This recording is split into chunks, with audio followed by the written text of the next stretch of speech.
Hey, it's Clay, and this will be a video chart on ticker symbol ACB. We will take a look at the 30-minute time frame. Real quick, what do I mean by 30-minute in case maybe you're new to charts? Instead of each one of these candlesticks here representing 1 day's worth of price action, which is what you would normally see, each one represents 30 minutes. So while this here may look like several days worth of time, it's actually today's price action broken down into 30-minute time slices.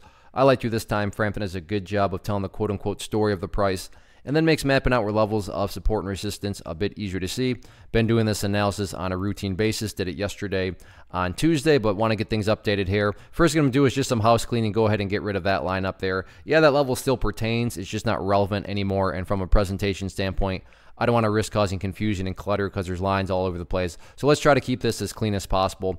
The near term update, though, that does need to be made comes about based on a foundational rule in charting, which states when levels of support are broken and closed below, they tend to act as resistance, and that is exactly what played out here. So as the rule states, this area right around the 620-ish was broken right here. Price fell down below it, and then on the bounce back up, you can see just a classic example of that support now acting as resistance. With all that being said, don't get me wrong, I'm not saying the price can never ever get back up above $6.20, but according to just kind of the rules of charts and what the current story that the chart is telling us is concerned, yeah, apparently now the price is going to have to really bring its A game to get back above there, because it tried mid-afternoon but couldn't quite do it. Again, not impossible, but yeah, the price is really going to have to step up its game. As far as if the price can push up through there, then the next key overarching level of resistance, which I believe I talked about in past videos, is that purple line there, the 50-period simple moving average.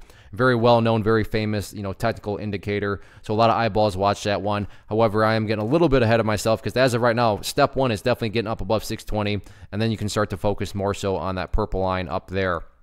As far as areas of support are concerned, I believe I already have another one mapped out there. Yeah. At this point, you got to give credit where credit's due. The price broke below there, and then the price immediately just essentially went sideways. So good to see that nothing, turned into mass chaos or anything.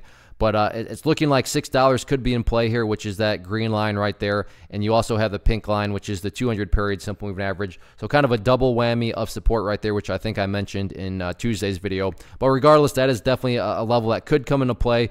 But to be fair and to give credit where credit's due, the price did break below that level, but it's not like the price just totally collapsed. It did, just essentially go sideways the remainder of the day. So maybe it's trying to chip away some sort of short-term little bottom here. We will see. One of the biggest questions that I get is, hey Clay, how do you find the stocks that you trade? So what I've done is put together a free resource guide where I talk about the tools that I use to locate stocks that I find interesting and think may have potential. So if that sounds like something that could add value to you as a trader, then click on the image that is up on the screen right now and I will email you the guide. The guide itself is very short and to the point, and best part, it's completely free. Thanks for watching the video. Let me know if you have any questions.